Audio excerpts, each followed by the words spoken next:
Government and Public Accountability Chairman, and Manila 3rd District Representative Joel Archua, House Assistant Majority Leader and Taguig City 2nd District Representative Amparo Mariapami J. Zamora, and House Deputy Secretary General Soponyas Ponyong Gabonada Jr. Sorry. Uh, Before we open the floor for media questions, as our traditional practice, we will give our distinguished speakers the opportunity to share their short opening statements. Ma'am Pami, you may begin, followed by Chairman Chua and Deputy Secretary General Gabonada. Ma'am.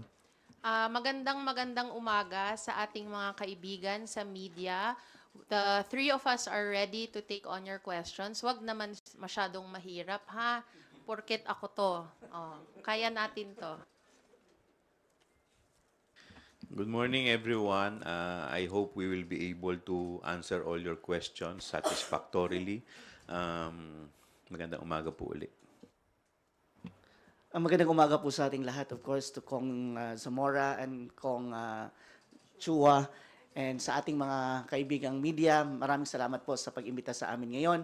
And I'm here to give updates on the recent activities of the Office of the Speaker and House of Representatives in relation to the ongoing relief and rehabilitation efforts to the affected areas of the recent typhoons. Marami-rami to. So, magandang umaga po sa ating lahat. Thank you. To start with the first question for today, let us acknowledge Isa Bendaño Mali from GMA DCWB.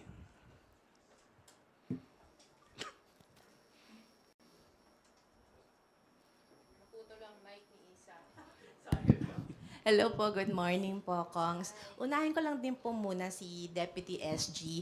Makibalita lang po kami dahil kahapon nga po umalis ng Batasan Pambansa yung 24 trucks na magdadala po ng relief supply sa Bicol region. Kamusta po? Nakarating na po ba yung mga trucks po sa Bicol? Well, those 24 trucks will be proceeding to various areas, no? Una, Camarines Sur, Camarines Norte, Albay, and Catanduanes. Nakarating na po as of 10 a.m. kanina for the relief goods and some rehabilitation items. Nakarating na sa Cam Norte and Cam Sur. The half of the trucks are moving towards Albay, and the last one is Catanduanes in preparation for our massive relief and rehabilitation efforts on Thursday with Speaker Martin Romualdez. Marami rin po kasi nagtatanong dahil Bicol region pa muna yung pupuntahan nitong relief caravan. Meron din po ba kayong plano na dalhin din po yung ganitong caravan sa iba pang mga nasalanta po ng mga nakalipas na kalamidad? Thank you, ma'am. Actually, yung lahat ng nasalanta no, ng nakaraang mga bagyo, Christine, Leon, Marcen, Nika, Ophel, at ngayon nga, Pipito, inuna lang natin kasi yung Bicol kasi 2 beses silang binuyo ng bagyo, no? And the massive destruction na nandun ngayon ay kailangan talaga ng mas malawak na efforts. Samantalang, Region 1, Region 2, and Calabarzon and Region 8, nagpadala na din po tayo ng relief goods doon at nagpadala na din, nag-endorso na din sa pamamagitan ng Office of the Speaker at sa utos na din ni President Bongbong Marcos, nagbigay na din tayo, nagpa-endorse na din tayo ng pondo para sa ating mga House members para mabigyan din ng cash assistance ang mga taong naapektuhan, lubhang naapektuhan ng calamities for the past 4 weeks already.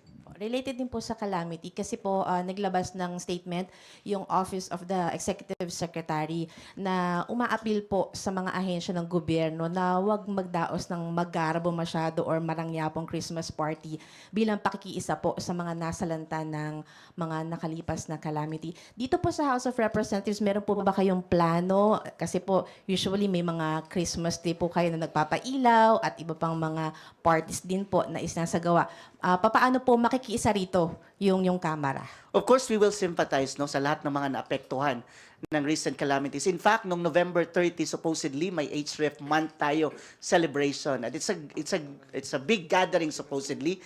Pero the administration and the leadership of the House and per appeal of the Speaker, Speaker Martin Romualdez, ay kinancel po natin yung lahat ng mga activities na yun and all the financial cash na available ng activity na yun ay dinonate dinonate din natin at binili ng mga relief goods para maibigay dun sa mga lugar na nasalanta ng bagyo. So we are one with the nation to really call for just a simple celebration and to be one with our constituents in various districts, lalo na yung mga kongs natin na lubhang naapektuhan nitong mga bagyo. Hingan ko na rin po ng statement po si Kong Zamora and Kong Chua regarding po doon sa statement ng ES. Thank you po. Well, ever since naman, mula nung nakaupo ako, never naman talaga kami nagkaroon ng magarbong selebrasyon dito. Kahit Christmas party, we always just gather here in the house. We never really never kami lumabas. Dito lang sa house, kumakain lang kami. So, it's always been simple and we assure you that it will be even simpler. Kung pwedeng wag na kaming kumain, go. Oo. Gagawin namin. Yun lang naman talaga yung ginagawa namin pag Christmas party. Never naman kami naging magarbo. Pero bilang ibigay na lang natin sa mga binagyo. Oo. Tama po yung sinabi ni Congresswoman Pami. In fact, siguro I would encourage lahat ng mga congressman, no, pati sa kanilang mga district to do the same para at least medyo kung lalo-lalo na yung mga distrito na hindi naman nakaranas para at least to sympathize din naman with the other districts na dumadaan ngayon sa mga pagsubok. Actually, hindi lang naman kasi ito yung first time or na nagkaroon ng ganito, halos nagkasunod-sunod So, nung bagyong Christine, marami rin naman tinamaan. Tapos ngayon, eto na naman tayo. So, sana. But, syempre, kaya naman din natin but, syempre, okay lang naman na mag-celebrate kahit na simple dahil, syempre, lahat naman din to, we have to always remember yung birth ng ating Panginoon. And at the same time, yun na rin yung way natin para makapagpasalamat sa Diyos. Thank you, Isa. Kat Porbes from Radyo Pilipinas for her questions. Good morning po. Balik lang po ako dun sa ating ayuda po para sa mga naapektuhan ng bagyo. Baka po may figures na po kayo kung yung total po siguro ng ating mga naipamahaging tulong. And nabanggit din po na magkakaroon po tayo ng mini BPSF. Ano po ba yung magiging laman ng BPSF po na yon? Okay, thank you very much, ma'am. Actually, hindi lang tayo nag-focus doon sa relief and rehabilitation efforts, no? The Speaker, Speaker Martin Romualdez, has an instruction already in response to the call of the President na buhusan ng serbisyo yung mga nasalanta din ng bagyo or various typhoons na dumaan, no? And dito sa Bicol, gagawin po natin sa bawat probinsya yung mini BPSF kasi hindi lamang relief ang kailangan nilang i-rebuild yung bahay nila, kailangan nila ng emergency employment, kailangan matingnan yung kalagayan ng kalusugan nila. Kung may iba pa silang pangangailangan ay dapat nandun yung whole government approach para mas madali silang makabangon. That's the instruction of the Speaker and that's our appeal to the other national government agencies to be one with us in this call for rehabilitation of this area. Pangalawa, yung sa unang tanong, magkano na ba? We have been allocated 850 million already para na cash assistance to 170,000 families affected in the Bicol region. Sa Bicol region pa lang po ito. And nagsimula na po yung distribution ng cash assistance nila noong November 13 pa lang po. At tuloy-tuloy, araw-araw to cover the 170,000 families affected by these recent calamities. Masaya po kaming i-announce sa inyo na doon sa 24 trucks na hinatid natin sa Bicol, mostly po nun ay bigas. That's around 650,000 kilos of rice ang ipamamahagi natin doon sa 4 na probinsyang nabayo nung itong mga bagyo.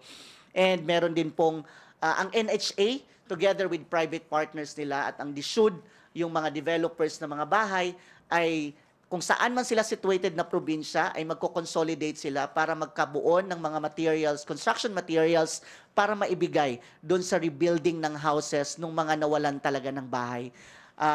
Of course, si Philrica and of course ang National Electrification Authority ay nagbigay din ng ayuda dahil ang daming posting na tumba bagyo, no? So itatayo din ulit 'yon because there are areas na wala pa talagang kuryente. So we will provide also some assistance towards that end. The rice, the clothing, the canned goods ay ibabahagi din po. Yung ground zero natin sa Catanduanes ay pupuntahan ni Speaker ngayong Thursday para personal niyang maihatid din yung ibang ayudang maibigay natin. In total, in all these calamities, no, it's a combination of private and government funds. Ang mga Kong ay masaya po tayong nag-announce na yung mga hindi natamaan ng bagyo ay nagbigay din po ng suporta. Kaya nakabuo tayo ng 24 trucks papuntang Bicol dahil po dun sa contribution din ng ating mga House members through their personal funds. And parati naman po, naging tradisyon na din po yan ng House of Representatives, hindi lamang yung Quick Response Fund ng Office of the Speaker, kundi yung contribution din ng ating mga mahal na House members doon sa mga areas na nasalanta ng bagyong nabanggit natin. Medyo marami ito. Nag-convoy kasi itong, parang may party lang siguro silang pupuntahan. Sabay-sabay silang dumaan din, no, sa parehong daan.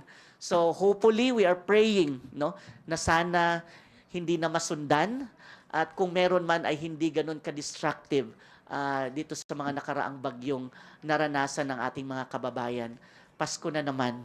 No, I hope everyone can have a wonderful Christmas, lalo na yung nasalanta nito mga recent typhoons. DSG, add ko na lang din po, meron pa po ba tayong inaasahang iba pang Bagong Pilipinas Serbisyo Fair during this year po? Summer will be the last BPSF for this year. Ngayong Friday, and massive din po to. We are expecting to cater 100,000 families for cash assistance. We are targeting around 180,000 beneficiaries across all programs and services. We have 250 programs and services to be offered by various departments, and I think half a billion pesos will be the worth of programs and services to be given to our constituents in Samar. Sa next year naman, medyo marami pong BPSF. Naka-pipeline po ang 13 provinces na ating pupuntahan for the first quarter and towards the second quarter of next year. So we have Albay, Sorsogon, Camiguin, Quezon, La Union, Tarlac, Pangasinan, Nueva Ecija, Davao Oriental, North Cotabato, Misamis Occidental, Bohol, and Aklan. So yun po yung naka-pipeline natin na Bagong Pilipinas Serbisyo Fair. We are targeting na 2/3 of the provinces of the entire country will be served through BPSF. Thank you, Kat. Melalis Moras from PTB4. Please proceed with your questions, ma'am. Hi, good morning po. Unahin ko lang kay Sir Pons kasi itong BPSF ay isang mahalagang programa para sa ating mga kababayan. Ano lang po, to be specific lang, sir, pero pwede po ba tayong magbigay ng konting pasilip kung ano yung specific services na pwedeng ma-avail sa Albay at sa Samar para dun sa mga kababayan natin na nag-iisip pa kung pupunta ba sila or hindi? Well, sa Albay, it's a mini BPSF. Medyo yung tinap natin doon yung relevant agencies that can provide rehabilitation to our affected areas, kagaya ng DOLE for the emergency employment, DOH for the health programs, some other services like NHA para sa housing. So yung mga relevant agencies ang papupuntahin natin doon sa mini BPSF sa 4 na probinsyang nabanggit na nabuyo ng bagyo. But sa Samar, name it, from A to Z na services, nandun po lahat. No, ang i-offer natin, so passporting, clearances, financial assistance, scholarship, livelihood, licensing, both PRC and all others programs and services sa ating mga, I think 60 national government agencies, 250 programs and services to be offered in Samar for the Bagong Pilipinas Serbisyo Fair. Actually, na-postpone na nga to dapat last week, but because of bagyo, again, it is advised na kailangan nating i-reschedule para maging safe yung mga kababayan natin na mag-attend ng BPSF. So we'll be doing that on Friday. It's gonna be a massive year-end Bagong Pilipinas Serbisyo Fair. Okay, thank you po. Kuya. Thank you. Before we proceed to another topic, I appeal to everyone that we will excuse Deputy Secretary General Gamonada as he'll be attending a meeting this morning. DSG, thank you for joining us. Thank you, ma'am. I need to be excused. Sorry, ma'am. I hope I can stay, but I have another meeting also to attend. Thank you, Sir Ryan. Thank you, DSG. And thank you, everyone. God bless. Thank you.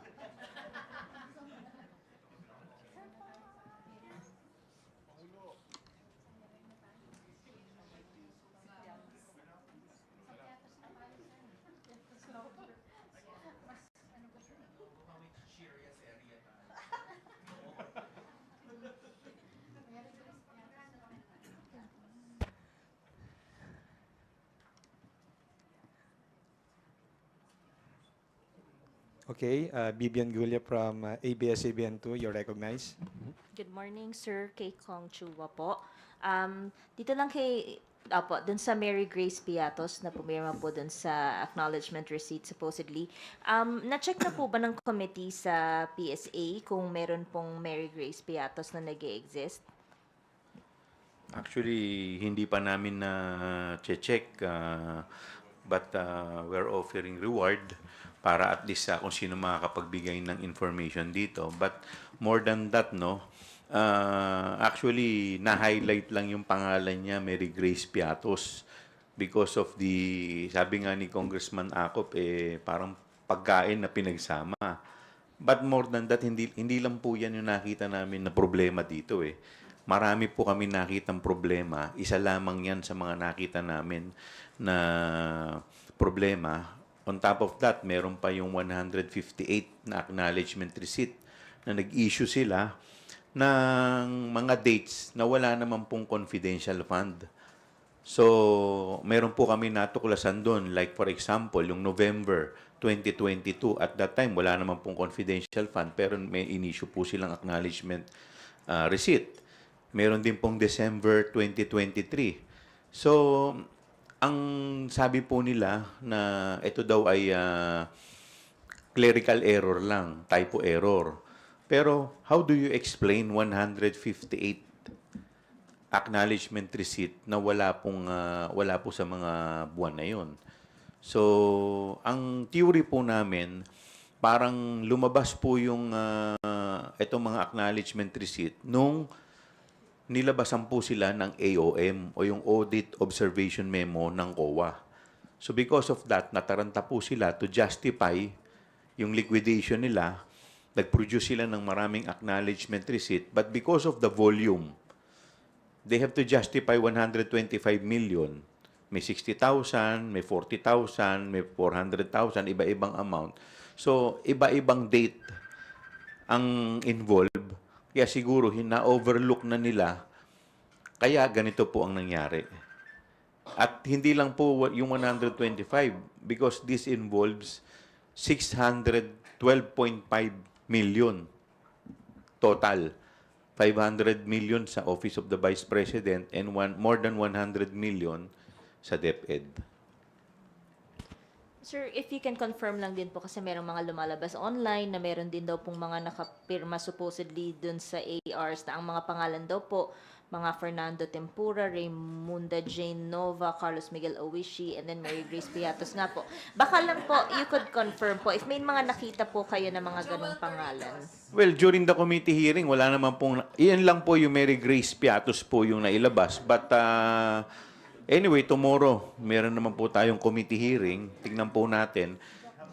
Ang mga na-highlight po kasi doon, on top doon sa sinabi ko pa, yung mga stroke po, parang bagamat iba-iba yung pangalan, pero yung stroke kung paano pinirmahan ito, isa lang.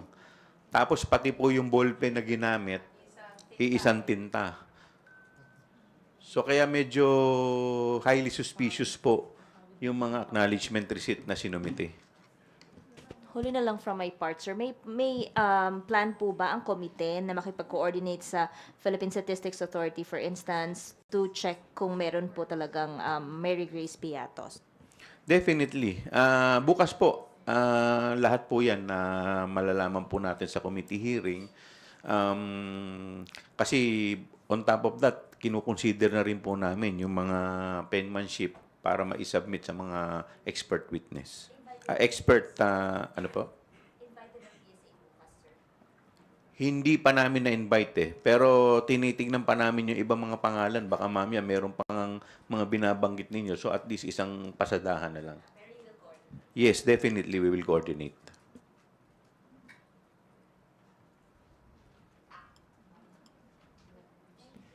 Thank you. Gab Lalo from Inquiry Online.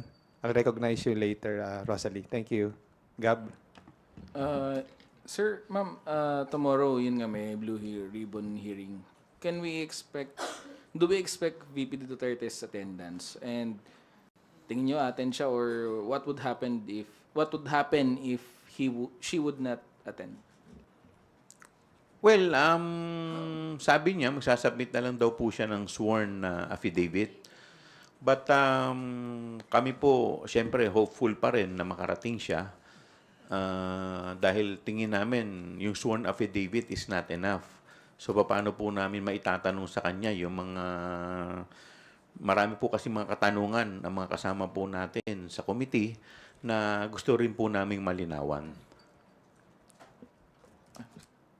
And sa totoo, tinatanggap talaga ng committee Kong Joel yung sworn affidavit. In fact, maganda yon. However, you know, if she was able to come here last week, she should be able to go here tomorrow. In fact, nagpunta siya, nagulat ako nung dumating ang Vice President. Sabi ko, oh, I think she's in the wrong hearing. And then it turns out she was there para bantayan yung kanyang father kasi nga daw hindi sumusunod sa mga kasama. And that was very kind of her. So, you know, if she was able to arrive last week, we expect her to come tomorrow. Even though she said na hindi siya darating, we hope she'll arrive tomorrow. And so that she can answer the very pertinent questions. Kasi if she doesn't arrive, and then kahit may sworn affidavit siya, she loses her chance na mas mabigyang linaw yung mga issue na ito. Kung meron naman siyang, kung kaya naman niyang ipagtanggol ang sarili niya, she should come. Ma'am, sir, to follow up lang, doesn't it bewilder you na former President Duterte, Rodrigo Duterte, took an oath during the Quad Committee hearing, while si VP Sara, hindi naman siya nag-oath? I mean, they're different individuals, pero they're still father and daughter. Well, actually, sa kanya yun eh. Problema niya yun. Hindi naman natin problema yun. Dahil unang-una, alam po ninyo, this committee hearing is not only about us eh. Hindi tungkol sa amin, hindi rin tungkol sa kanya. Ang taong bayan ay nanonood po dito. At syempre, hindi mo rin maaalis na yung taong bayan ay magtataka. Bakit ayaw niya mag-take ng oath? Ano po ba yung kanyang tinatago? So kung sinasabi po nila na wala naman silang tinatago, na lahat naman irregular yung kanilang ginawa. So anong dahilan para hindi siya pumunta, para hindi siya mag-take ng oath, at para hindi niya sagutin ng maayos yung mga katanungan?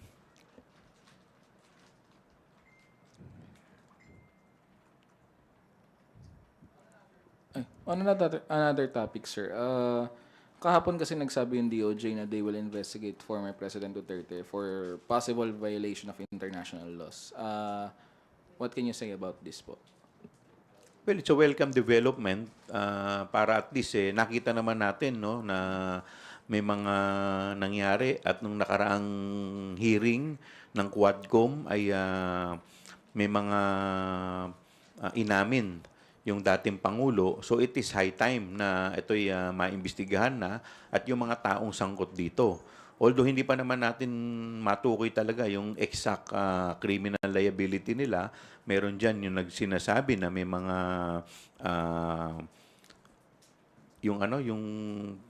yung reward system, 'di ba? Kung saan nai-implicate yung pangalan ng dalawang senador, si Senator Bato at si Senator Bongo. So I think it is high time na maimbestigahan to, at siguro opportunity rin para sa mga naaakusahan na masagot ito.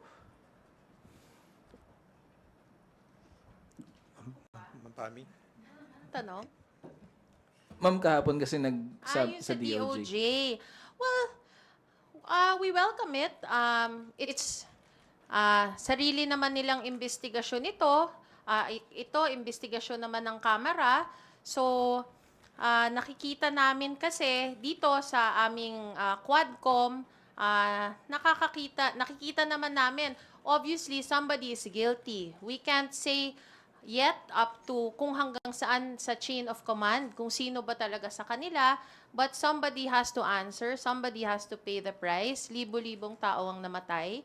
And so we absolutely welcome this. We can't wait for ano ang madiscover nila.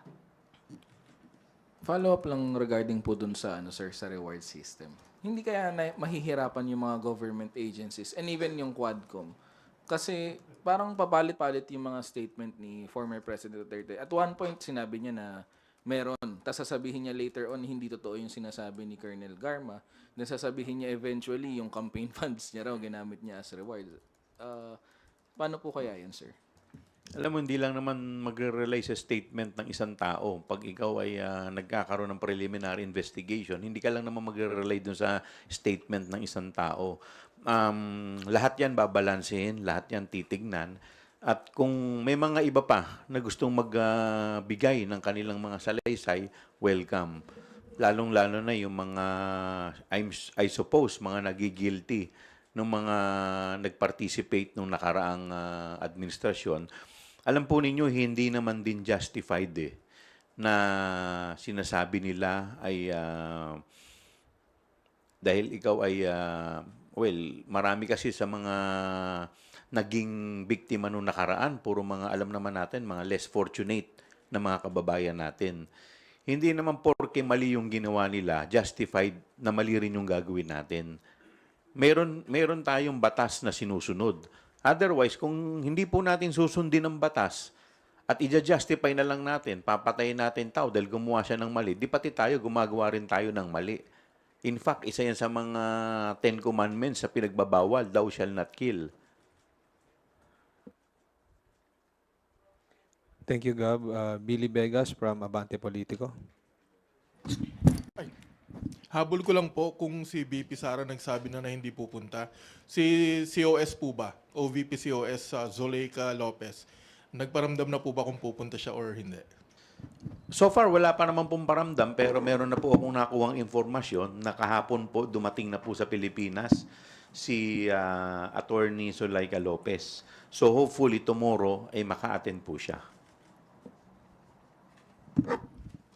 Itutuloy na po ba yung warning na i-condemn siya pag hindi siya dumating? Pag-aaralan namin kung depende po 'yan kung ano mangyayari bukas. Depende po sa kanyang attendance at i-discuss din po namin kung siyempre unang-una yung mga pagpapa-receive niya ng subpoena. Thank you.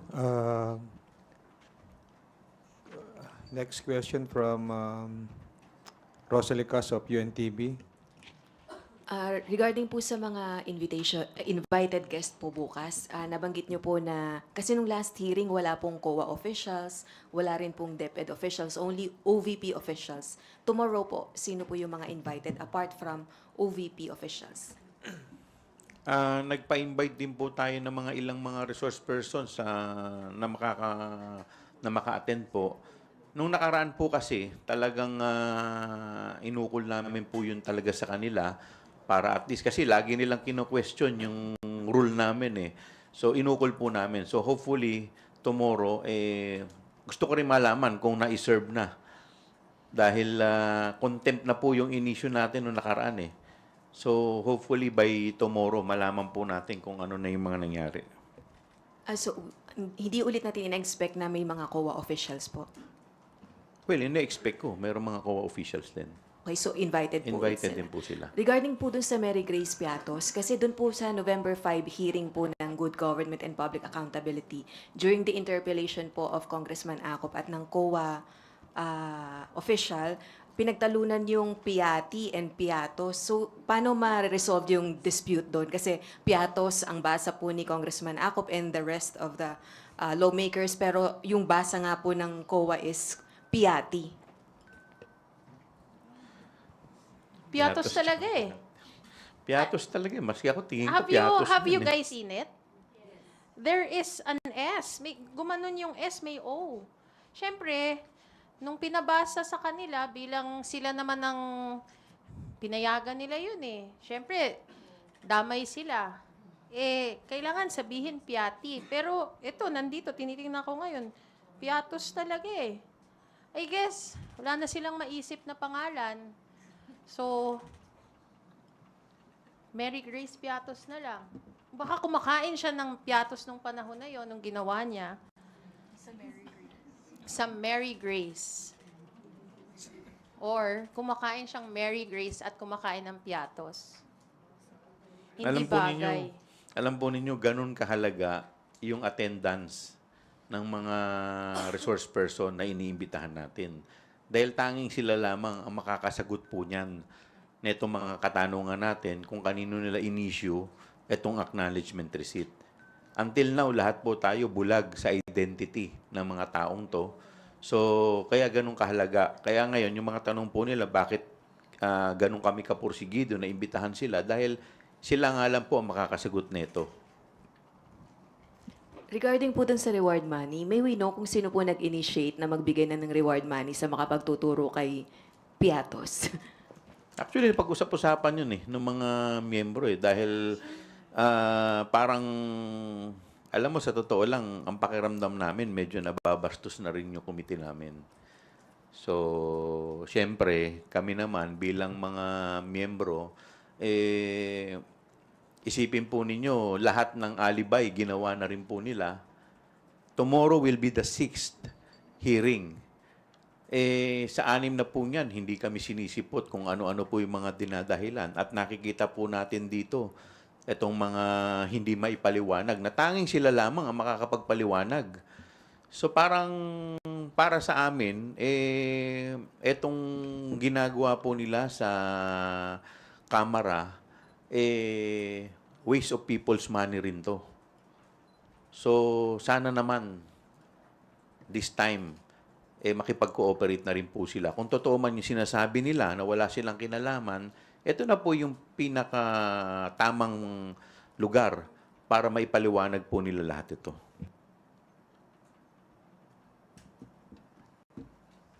Thank you, Rosalie. Next questions from Earl Tobias from IBC 13.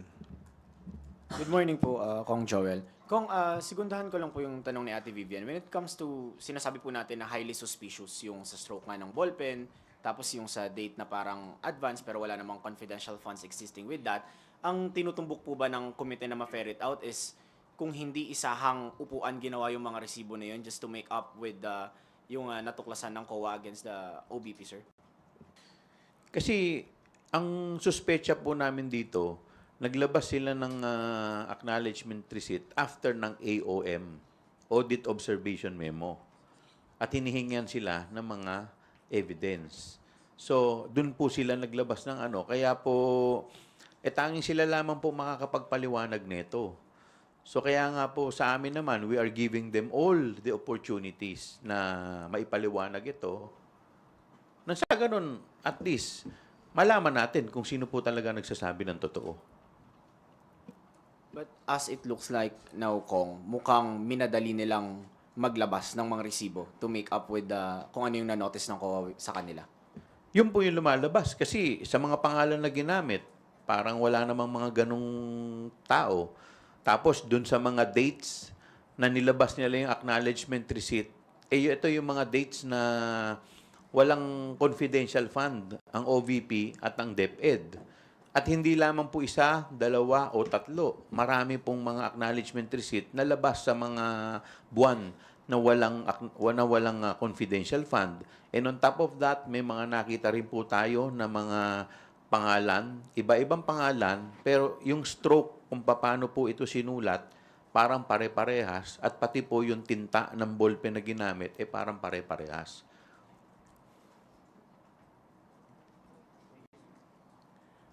Thank you, Gablalo again. Sir, just to follow up. Do you mean to say yung mga acknowledgement receipts were fabricated only? Kasi di ba ang acknowledgement receipt, if I'm not mistaken, ginagawa yon after mo ma-release yung pondo at na-acknowledge nung tinanggap, di ba? So, do you mean to say pineke lahat yun, sir, yung 158? Well, kung hindi po nila masasagot ng maayos, ganun yung lumalabas. Kasi alam po ninyo, kung titignan ninyo yung acknowledgement receipt na binibigay po nila, pro forma, pare-parehas. Diba? And because of the volume, more than 600 million, so medyo talagang andami rin. Kaya nga, kung titignan mo, yung mga at iisa-isahin mo, talagang ma-overlook mo kung hindi talaga totoo Kung wala naman talagang nakatanggap Ngayon, ang tanong namin dito, saan napunta yung pera? And you know, it's very simple, yung requirements.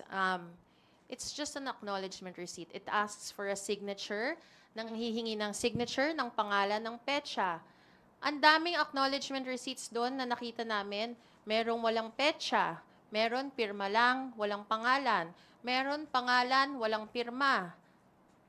Meron mali ang petsa, hindi na ayon dun sa kung kailan ni-release, kung kailan dinisburse. So, alam mo, napaka-simple lang sana nung requirements para mai-release yun, hindi pa naigawa ng tama. So, it's very, on my end, talagang kaduda-duda.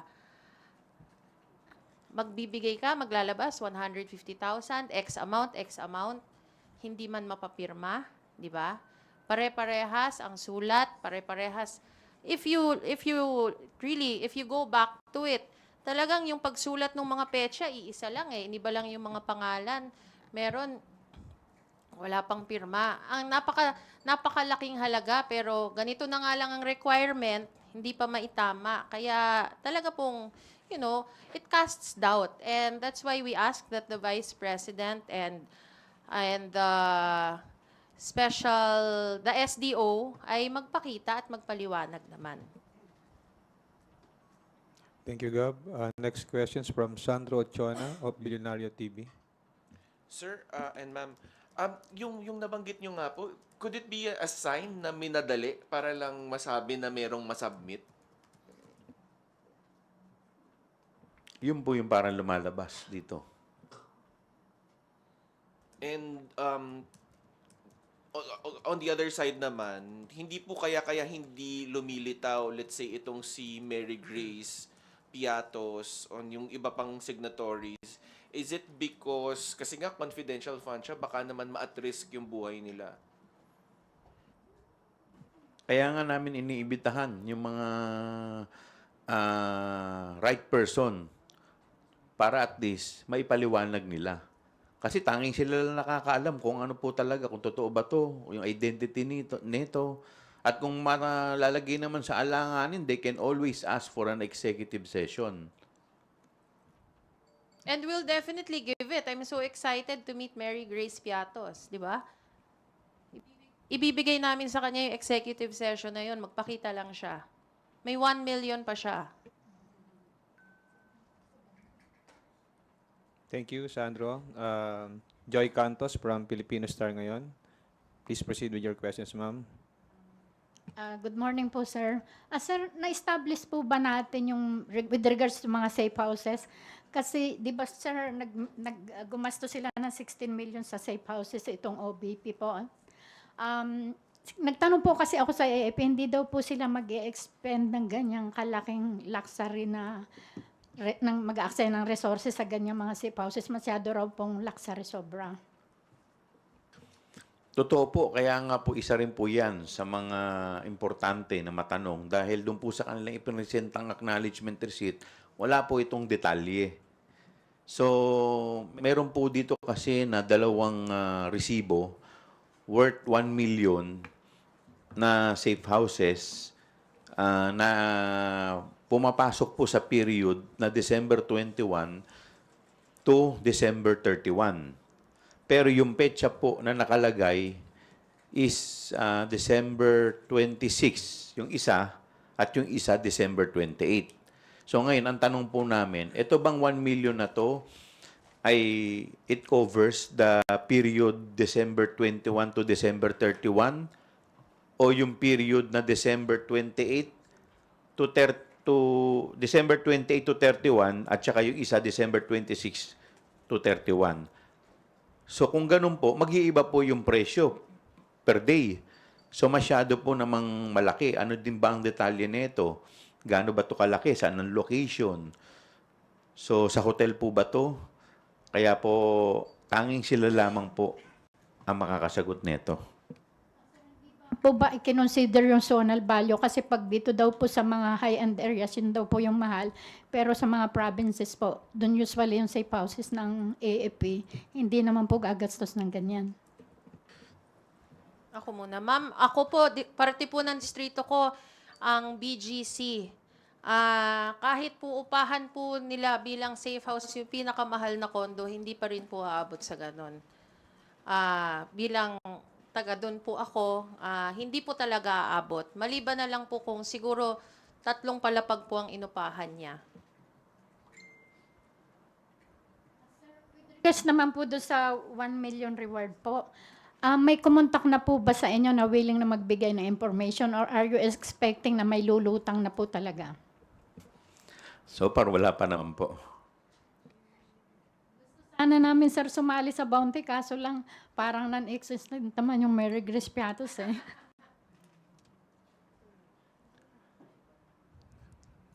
Are you finished with your questions, Joy? Okay, for today's last question, we call on Red Mendoza from Manila Times. Good morning po. Good morning po. Kung last Friday po, the OVP celebrated its 89th anniversary and nandun po ako. And they were very much, parang sinasabi po na sa speech ni VP Sara na despite all the challenges that they are facing right now, they're still looking forward to celebrate their 90th anniversary.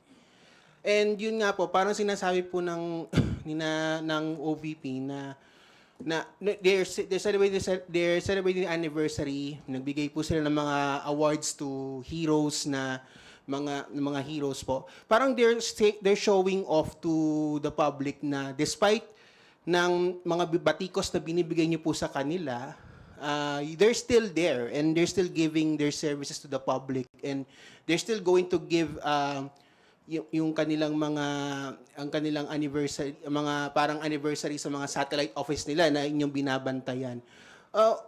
What do you think po dito? Ano po masabi niyo po dito sa ginagawang show of defiance sa OVP and also sa support ng mga pro-Duterte supporters sa Office of the Vice President? Kasi sila po yung parang ang nangyayari po, the more na binabanatan sa VP Sara, the more na mas marami sumusuporta sa kanya.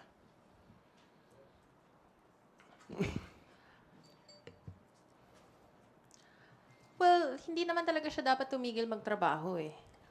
Tama namang tinutuloy niya yan. Tama namang ginagawa niya pa rin yung trabaho niya. So, wala namang issue doon. That's her job. Dapat talaga niyang ginagawa ang trabaho niya. Ito naman, itong ginagawa namin, hindi naman dapat tumigil ang pagtatrabaho niya porket inuusisa namin kung saan niya ginastos ang mga pondo niya sa nakaraang taon. Pangalawa, ano yung pangalawa mong tanong? I mean, of course, the supporters of the Vice President think na sa kanyang... Alright. Okay. On a personal note, I do not mind. They are her supporters. Of course, they will support her. And ako, ginagawa ko yung trabaho ko dito bilang isang mambabatas. Ang pinakamahalagang piece of legislation na pinapasa namin is yung General Appropriations Act, yung pondo po na nagpapatakbo sa ating buong gobyerno sa isang taon. And part of that is, syempre, kung saan din naman ginagastos. We gave her those funds with full confidence that it will be used. You know, we give funds. We don't give it. We allow these funds to happen with the full confidence that all government agencies, all departments will spend it properly. Kung tinatanong na, bakit ngayon lang?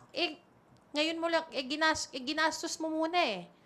So, ang pananaw namin, kailangan naman ayusin ang paggastos naturalmente. Hindi po ito pamumulitika. So we don't mind yung kanyang supporters. We don't mind all the bashing. Basta kami magpaliwanag siya at nasa tama naman ang ginagawa namin. Ito para sa tamang paggastos ng pondo ng bayan. So, okay lang. Nirerespeto po namin yung mga supporters niya at ang kanilang paniniwala. Sa amin naman pong parte ay ginagawa rin po namin ng aming trabaho. In fact, ang talaga naman pong number one na challenge dito sa aming ginagawa ay yung mga batas na dapat na maipasa namin. Kaya nga po, ito pong ginagawa namin is in aid of legislation. And in the course of the hearing, may mga batas na po kaming mga naiisip, may mga resolution, at may mga, in fact, pati yung COA mismo, nakita na rin nila yung mga dapat nilang ayusin. Isa na po dyan, yung joint circular na kanilang in-issue. So, sa amin lang, nating personal, trabaho lang. Last lang po on my end. Yung affidavit po ba ni Vice President na she might submit during the hearing po, she might submit po. Do you think po ba magiging helpful po ba yon if she personally attended and then explain it under oath yung kanyang sworn affidavit? Kasi when we interviewed her, parang she's very much matigas talaga yung kanyang paninindigan na she's not going to the hearing kasi nga raw she was already invited there for one time already. Alam po ninyo, kung makakatulong po yung pag-attend niya dun sa affidavit na kanyang in-issue, definitely. At least po, malinawan po yung mga miyembro po ng committee. At kasi baka mamaya may mga nakalagay doon na hindi naman na ipapaliwanag ng maigi. So yun po yung tamang opportunity nang marinig po natin mismo sa bibig po ng ating Vice Presidente. Okay. Okay na. Thank you. Thank you, Red. Apologies, I overlooked a request from Earl of ABC 13 to ask question. Hi, mga Go ahead, friends. Earl. Thank you po. Last na po, Kong Pam and Kong Joel. Meron pong letter from the Presidential Legislative Liaison Office po, addressed to Senate President and then copy furnished to Speaker po, with the President highlighting po yung urgency ng pagpasa ng House Bill 10800 o yung basically yung bill po natin for the budget next year. Statement lang po natin from our end as yung sinabi rin ng Pangulo na sana ma-ensure na itong matapos agad para hindi ma-interrupt po yung government functions. Thank you po. Kami naman dito sa House, tapos na kami. And we also expect naman that, we believe that the Senate nasa tamang timeline pa rin naman po sila para kanilang matapos ang pagtalakay ng national budget. Tama po yun. At talaga namang napakahalaga na maipasa po natin yung budget nang sa ganun yung mga programa po na pinapatupad po ng ating Pangulo ay hindi po maantala. Hindi na naman po natin malaman kung may bagyong darating na naman by next year. So ganun kahalaga na yung budget ay maipasa po ng maaga para tuloy-tuloy po yung pagsiservisyo natin sa gobyerno. Thank you. Before we conclude this press conference, we request our speakers to share their brief closing remarks. Thank you sa ating friends sa media sa inyong mga katanungan. We look forward to seeing you all tomorrow sa hearing ni Chairman Joel para sa pagtalakay muli ng mga funds ng OVP at ng DepEd. Thank you. Thank you, Chairman Chua and Assistant Majority Leader Zamora for joining us today. To everyone, maraming salamat po. Magandang tanghali. Thank you.